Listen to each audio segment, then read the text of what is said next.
वो एक विशाल आकार का किला था। आदित्य उस किले के कारागार के अंदर खड़ा हुआ था। उसकी समझ में नहीं आ रहा था।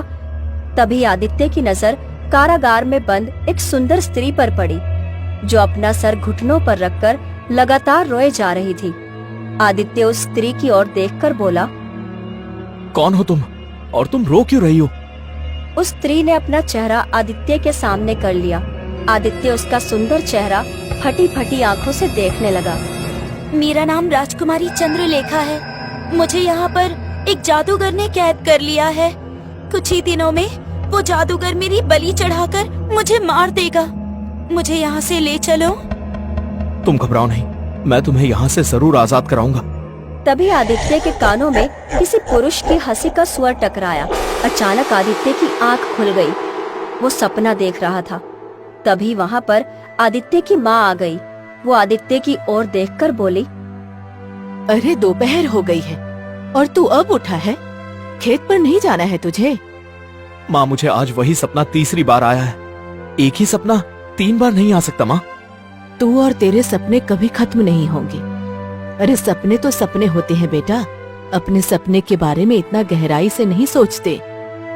अपनी माँ की बात सुनकर आदित्य चुपचाप अपने घर से बाहर निकल गया और खेतों में जाकर काम करने लगा। मगर उसका दिमाग अभी भी अपने सपने की ओर ही लगा हुआ था।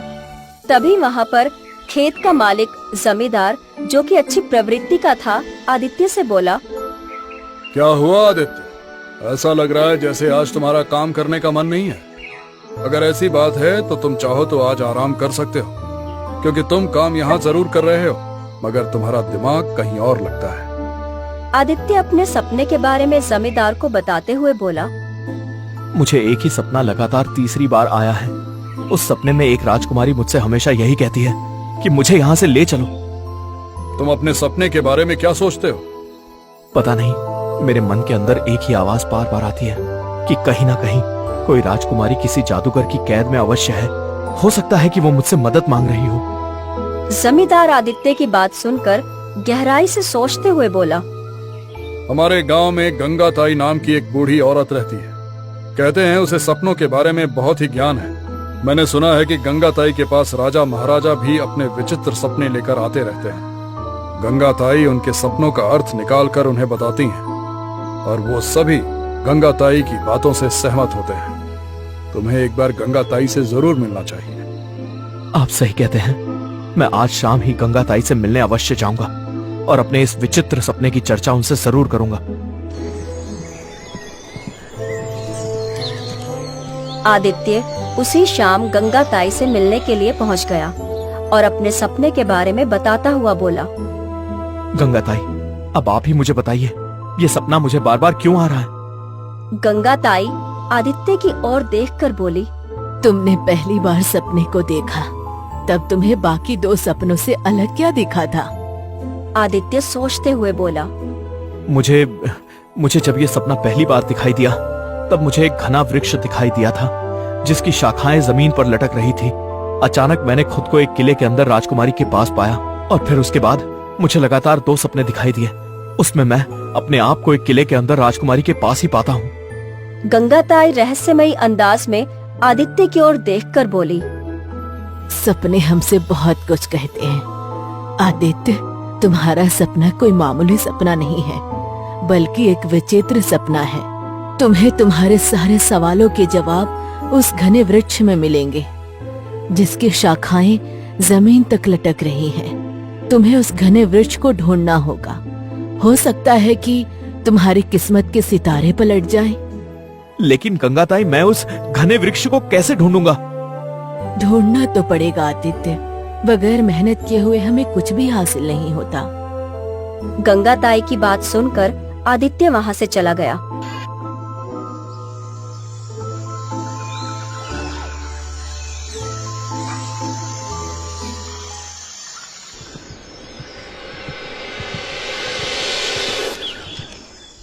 और अगले दिन से वो जंगलों की खाक छानने लगा।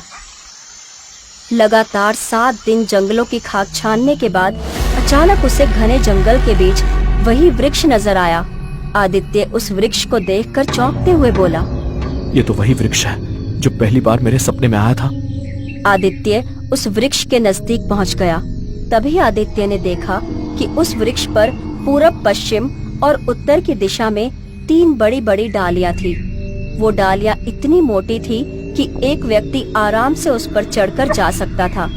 आदित्य उन डालियों को देखकर आश्चर्य से बोला, ये डालियां तो बड़ी ही अजीब हैं। दूर से देखने में ऐसा लगता है मानो कि ये पेड़ की मोटी डालियां नहीं बल्कि किसी नगर में जाने वाला रास्ता हो। एक बार मुझे चढ़कर अवश्य देखना चाहिए। आदित्य उन अलग दिशाओं की ओर जाने वाली तीनों डालियों को देखते हुए गौर से बोला, सबसे पहले मुझे कौन सी दिशा की डाली पर चलना चाहिए? पूरब की ओर जाने वाली डाली से शुरुआत करता हूँ। आदित्य पूरब दिशा की ओर जाने वाली मोटी डाली के ऊपर चढ़ गया। वो उस डाली के कुछ ही दूर चला था। अचानक उसे भयंकर चक्कर आते हुए महसूस होने लगे। अगले ही पल उसने अपने आप को एक नगर में एक तालाब के किनारे मौजूद पाया। आदित्य आश्चर्य से अपने आप से बोला, अजीब बात है, मैं यहाँ पर कैसे आ गया? मैं तो पेड़ के ऊपर पूरब दिशा की ओर जाने वाली डाली पर था। तभी आदित्य ने देखा कि उस तालाब में एक व्यक्ति डूब रहा था और वहाँ उस नगर के खड़े हुए व्यक्ति उसे बचाने की बजाय उसे डरी हुई नजरों से देख रहे थे। आदित्य एक व्यक्ति के पास जाकर बोला, अजीब आदमी हो तुम। तुम्हारे नगर का व्यक्ति डूब रहा है और तुम उसे बचाने की बजाय वहाँ पर खड़े तमाशा देख रहे हो। वो व्यक्ति डरे हुए अंदाज में आदित्य से बोला, मूर्ख हो गए हो तुम। अरे इस तालाब के अंदर मगरमच्छ के रूप में एक राक्षस रहता है जो किसी को भी जिंदा नहीं छोड़ता। तालाब के अंदर जाने का मतलब है मौत को बुलावा देना। तभी आदित्य ने देखा कि तालाब के किनारे एक मोटी नुकीली लकड़ी पड़ी हुई थी। आदित्य ने उस नुकीली लकड़ी को तुरंत उठा लिया और तालाब में कूद गया। तभी वहाँ पर एक मगरमच्छ आकर आदित्य को घूरने लगा। आदित्य ने तुरंत उस मोटी नुकीली लकड़ी से मगरमच्छ के ऊपर हमला कर दिया। अगले ही पल मगरमच्छ रंग बिरंगी रोशनी के साथ वहाँ से गायब हो गया। आदित्य उस व्यक्ति को तुरंत तालाब के किनारे ले आया। कुछ ही पलों में वहाँ पर एक सुंदर पुरुष प्रकट हो गया। आदित्य की ओर देखकर बोला, मगरमच्छ के रूप में मैं ही था। मैं इस नगरी का राजा हूँ। लेकिन इस नगर के लोग बता रहे थे कि तालाब के अंदर मगरमच्छ के रूप में एक राक्षस है। नहीं, वो मुझे ही राक्षस समझ रहे थे। दरअसल कुछ समय पहले यहाँ एक जादूगर आया था जिसने इस नगरी पर कब्जा करने की कोशिश की। मैंने उस जादूगर से मुकाबला किया और उसने अपने जादू की शक्ति से मुझे मगरमच्छ के रूप में परिवर्तित कर दिया। एक बात और, कुछ देर पहले मैं जंगल में एक मोटी डाली पर था। अचानक मुझे चक्कर आए और मैंने अपने आप को यहाँ पर पाया। समझ गया, तुम धरती लोक की बात कर रहे हो। तो क्या ये पृथ्वी लोक नहीं है? नहीं, ये उसी पेड़ पर स्थित एक विचित्र नगरी है। जादूगर का जादू तभी समाप्त हो सकता है कि जब कोई इंसान मगरमच्छ से बिना डरे उस पर हमला करे, यानी मुझ पर। और तुमने वही किया। तुमने मेरे और मेरे नगर के वासियों की मदद की, इसलिए मैं तुम्हें एक शक्ति देता हूं। मगर वो शक्ति तुम्हें दिखाई नहीं देगी, तुम केवल महसूस करोगे। तुम्हें दोबारा उस वृक्ष पर जाना होगा और पश्चिम की डाली पर चलना होगा। उस व्यक्ति ने इतना ही कहा था कि तभी आदित्य ने दोबारा अपने आप को उसी वृक्ष में पाया। अजीब बात है, कुछ देर पहले जो मैंने देखा था वो सत्य था या सपना था? मुझे अब पश्चिम की ओर जाने वाली डाली पर चलना होगा। आदित्य पश्चिम की ओर जाने वाली डाली पर चढ़ने लगा। कुछ ही देर के बाद उसे चक्कर आ गए और उसने अपने आप को एक और नगरी में पाया जहाँ पर चारों ओर अंधेरा फैला हुआ था और एक बूढ़ी औरत बैठी हुई रो रही थी। आदित्य उस बूढ़ी औरत की ओर देखकर बोला, क्या हुआ? तुम रो क्यों रही हो? हमारी नगरी का एक राजा राक्षस की कैद में है। वो राक्षस एक शेर की शक्ल में है। जब तक हमारे नगर का राजा आजाद नहीं होगा तब तक हमारे नगर में अंधेरा ही रहेगा। तो क्या इस नगरी में कोई नहीं है जो राक्षस का मुकाबला कर सके? नहीं, शेर के रूप में राक्षस का मुकाबला केवल एक मनुष्य ही कर सकता है। तो क्या यहाँ पर मनुष्य नहीं रहते? हालांकि आप तो मनुष्य की तरह ही दिखाई दे रही हैं। मनुष्य तो पृथ्वी लोक पर रहते हैं, हमारी नगरी तो पेड़ की डाली के ऊपर है। मुझे बताइए, आखिर वो राक्षस कहाँ मिलेगा जो कि शेर की शक्ल में है? मैं उसका मुकाबला करूंगा। बूढ़ी औरत आदित्य को एक खंडर के पास ले गई। आदित्य ने देखा कि उस खंडर के अंदर एक व्यक्ति सलाखों के अंदर कैद था और एक शेर बाहर खड़ा हुआ था। अचानक उस शेर ने आदित्य के ऊपर हमला कर दिया। आदित्य ने शेर को पकड़कर बुरी तरह से खंडर की दीवार पर दे मारा। अचानक वो शेर राक्षस में परिवर्तित हो गया और उसके शरीर में आग लग गई।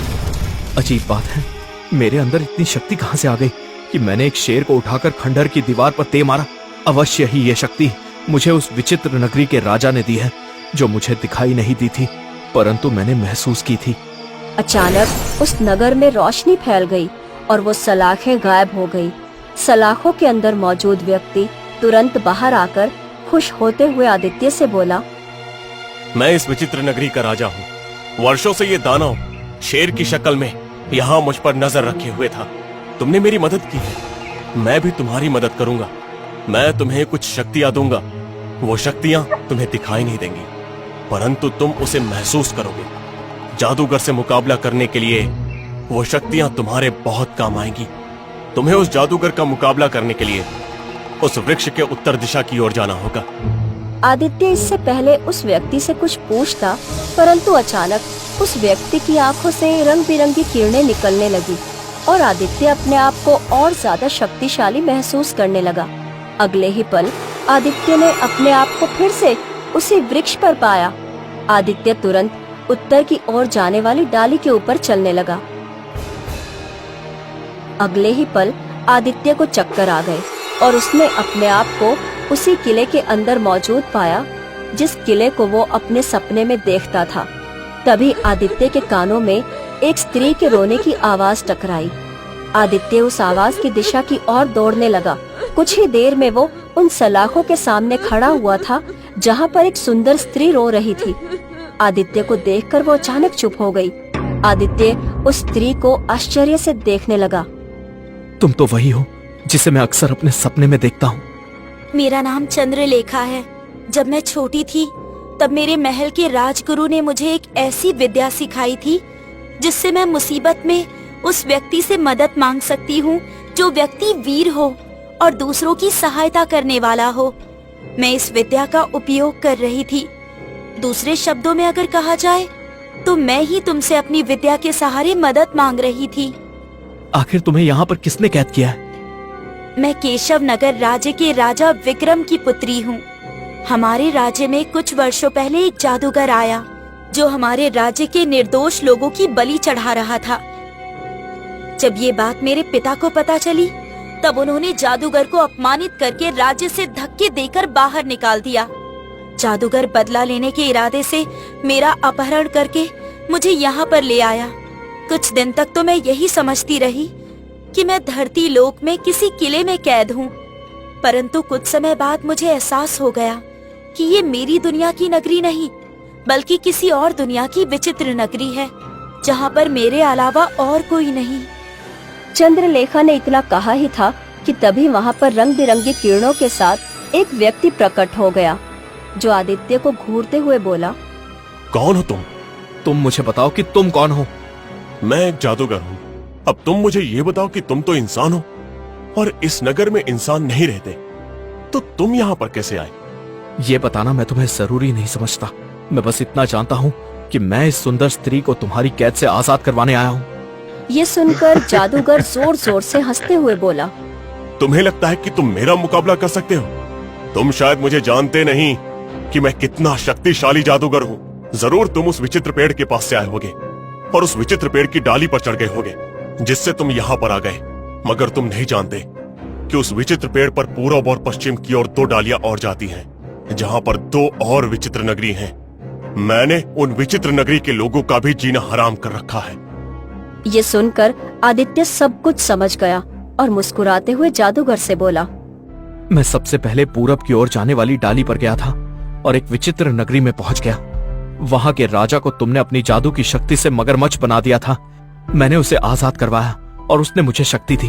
उसके बाद मैं उस घने वृक्ष की पश्चिम की ओर जाने वाली डाली की ओर गया। मैं उस डाली के रास्ते एक विचित्र नगरी में पहुंच गया जहां पर अंधेरा था।